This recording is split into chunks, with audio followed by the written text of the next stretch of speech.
Olá, eu sou a professora Silvia e neste vídeo compreenderemos alguns dos fatores que permitiram mudanças na Europa e, consequentemente, o Renascimento e a Reforma Protestante. Então vamos lá.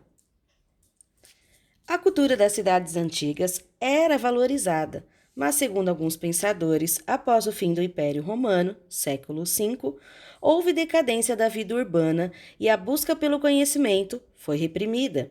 Teria colaborado para isso a vida agrícola e a grande censura existente, já que não havia liberdade de expressão. Para esses mesmos pensadores, os séculos XV e XVI representavam o ressurgimento dos sentimentos individualistas e também urbanos que existiram na cultura grego-romana. Por isso mesmo, as mudanças, começadas já no século XIV, ficaram conhecidas como o Renascimento. O Renascimento começou na Itália. Foi lá que o movimento alcançou seu maior esplendor. Cidades como Florença, Veneza e Roma abrigaram grandes pintores, arquitetos, escultores e escritores. Dentre os gênios italianos, Leonardo da Vinci se destacou por seus múltiplos talentos, por isso foi um dos maiores nomes da arte ocidental. Da Vinci viveu em um período que valorizou a relação entre diversos conhecimentos artísticos, científicos e também práticos. Foi um tempo em que qualquer tema poderia ser objeto de estudo, desde que ajudasse a compreender o mundo e compreender o ser humano. Conforme vimos anteriormente, a cultura medieval tinha como uma de suas mais importantes características a transmissão de uma visão religiosa católica, que fazia com que as pessoas lembrassem a todo tempo sua relação com Deus e com a Igreja. Predominava, assim, a visão teocêntrica medieval. Mas as mudanças trazidas pelo Renascimento inauguraram uma nova visão antropocêntrica. A partir do século XIV, em muitas cidades europeias, principalmente nas italianas, gradualmente o ser humano, com seus dilemas e desafios, se tornou o tema principal dos livros e das obras de arte. As escolhas humanas, sua liberdade de decisão, fizeram com que a perspectiva teocêntrica abrisse caminho agora para o antropocentrismo. Na prática, o ser humano como centro das atenções. O antropocentrismo não significou uma rejeição dos aspectos religiosos, mas o coloca sobre uma nova perspectiva. Os rituais religiosos continuaram, mas a sua influência sobre o cotidiano diminuiu. Ao invés de o ser humano ser uma criatura divina qualquer, que apenas observa o mundo, ele se torna a expressão mais grandiosa do Criador, o centro de toda a sua obra. Já o humanismo trata-se de um movimento europeu que promovia o espírito crítico, uma grande curiosidade em relação a todas as coisas, a busca pelo conhecimento. Foram os humanistas que buscaram retomar valores da antiguidade clássica, Grécia e Roma. O humanismo também estava relacionado a uma visão mais racional, isto é, que buscava explicações mais precisas para os fenômenos naturais, sem aceitar simplesmente o que era ensinado pela Igreja. Através do antropocentrismo e humanismo, permitiu-se o espírito investigativo e o desenvolvimento da astronomia e também de outras ciências. O Renascimento é, portanto, o resultado dessa nova visão do homem. A Igreja Católica, inicialmente, permitiu os avanços do Renascimento. No entanto, quando se percebeu que o espírito crítico poderia afetar doutrinas importantes da Igreja, a ação dos padres foi bastante repressiva. Com o crescimento do comércio, sobretudo após as cruzadas, as cidades italianas adquiriram uma importância cada vez maior. Dizia-se na época que as cidades poderiam tornar os homens livres do trabalho agrícola e das relações de servidão. Seriam locais onde as pessoas poderiam aprender novos ofícios, consumir mercadorias que vinham de terras distantes.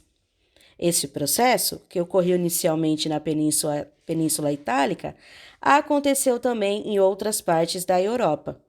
Porém, O destaque para as cidades italianas é justamente porque elas foram intermediárias comerciais entre várias regiões da Europa e produtos vindos do Oriente. Em Florença, uma família de sobrenome Médici governou a cidade por 3 gerações no século XV, chegando ao poder por meio da riqueza alcançada com o comércio. Os Médici eram, portanto, burgueses que tiveram grande influência na Europa nessa época.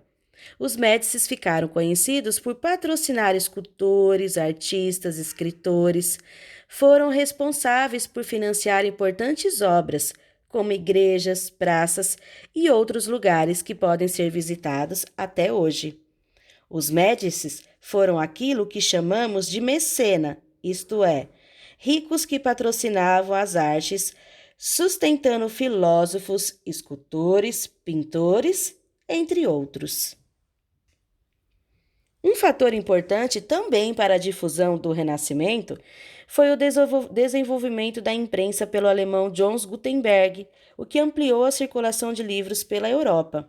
Uma das novidades do período foram os livros de mão chamados assim, porque poderiam ser carregados pelo leitor da mesma forma que fazemos com os nossos livros na atualidade.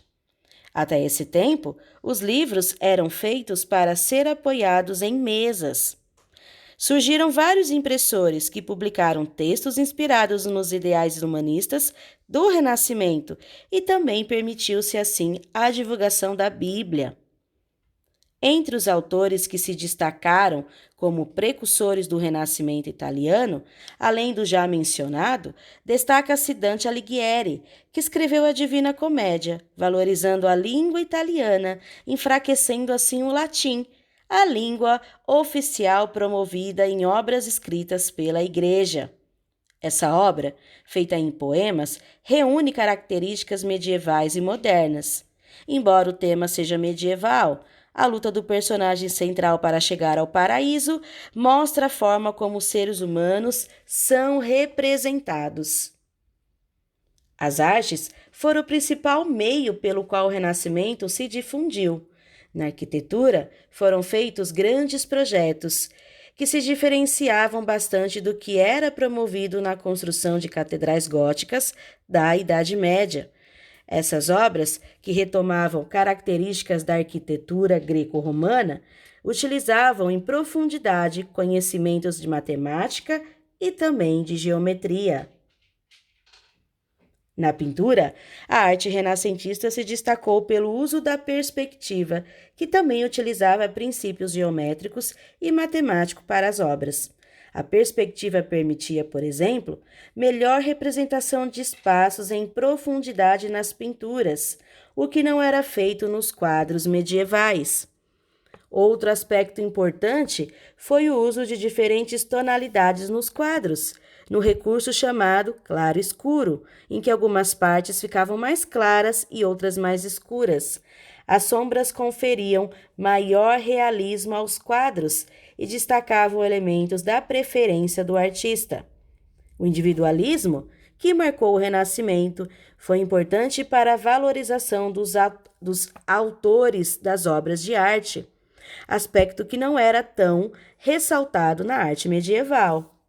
A verdade é que, a partir do Renascimento, foram divulgados nomes de grandes artistas, fazendo com que suas obras ficassem conhecidas até o dia de hoje.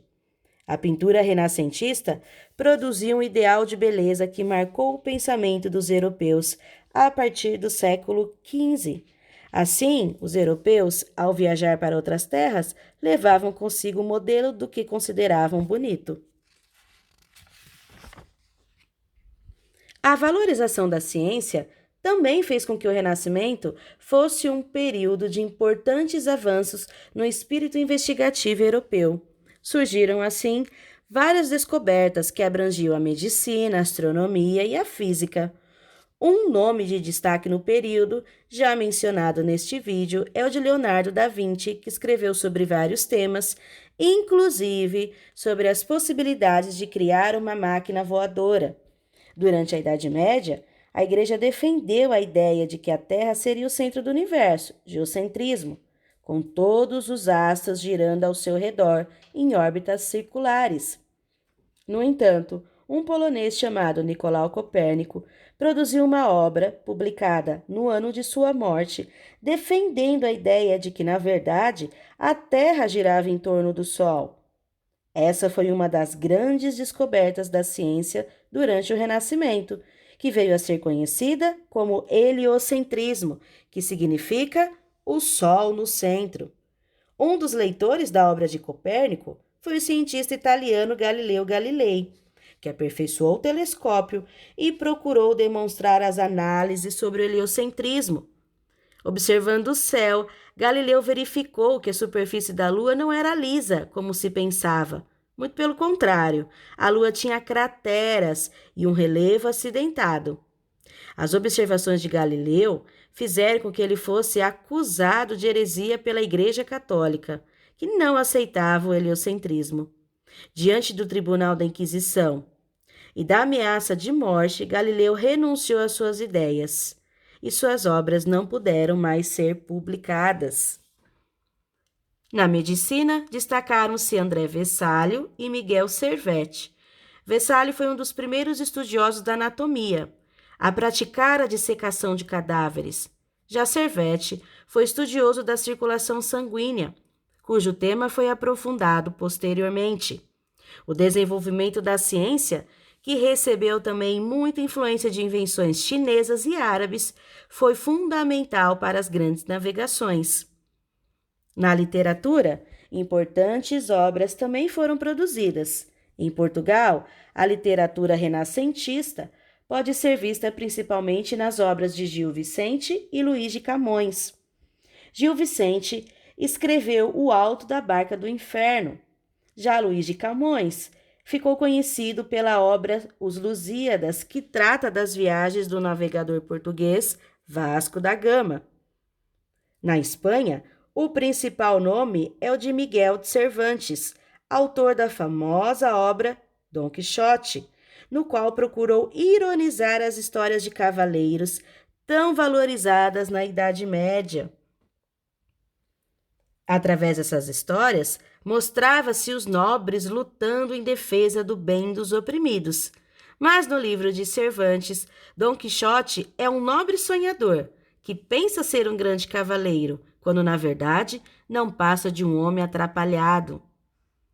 Na Inglaterra, um autor muito importante foi William Shakespeare.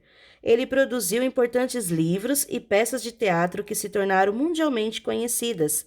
Uma delas, talvez a mais conhecida, foi Romeu e Julieta, uma história de amor que se passa em uma cidade italiana que também termina em tragédia. Enfim, as obras do período, em diversos ramos do conhecimento, foram importantes para mostrar que os tempos estavam mudando.